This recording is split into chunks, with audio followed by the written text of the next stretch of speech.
Les gens du voyage.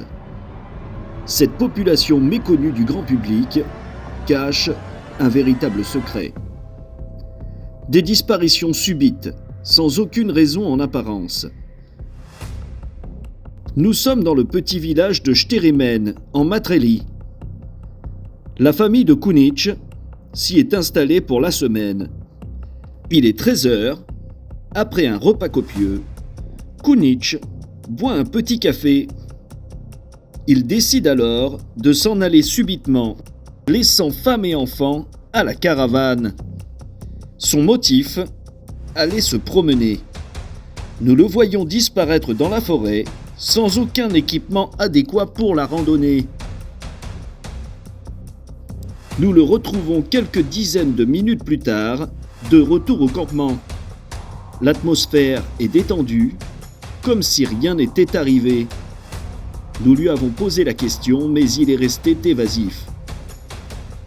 Eh ben quoi, qu'est-ce que j'ai été faire? Ben écoute, moi j'ai été me promener, j'aime bien aller me promener après avoir mangé un bout.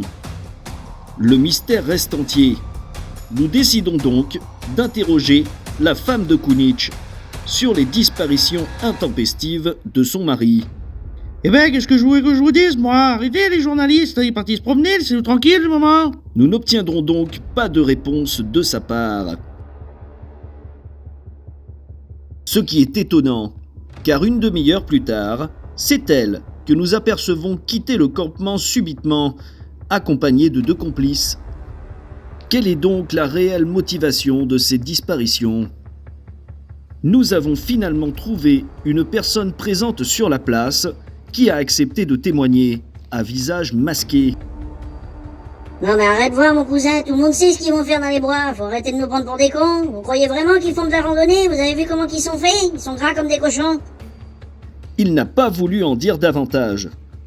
Le secret reste bien gardé, probablement une tradition du peuple tzigane, pratique chamanique ancestrale, trafic quelconque ou simple appel de la nature. Nos enquêteurs ont tenté d'y répondre en restant en observation. C'est à 22h que nous apercevons M. Kunic sortir de sa caravane, direction la forêt. Nous décidons donc de le suivre.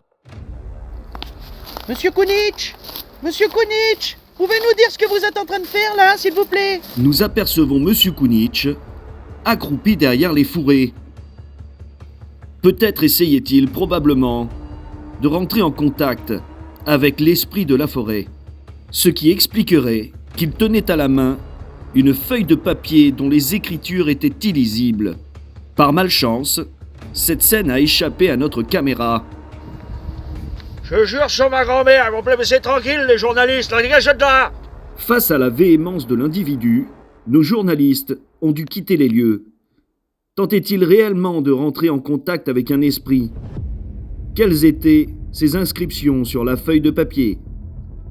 Le mystère de cette communauté méconnue restera donc à tout jamais sans réponse.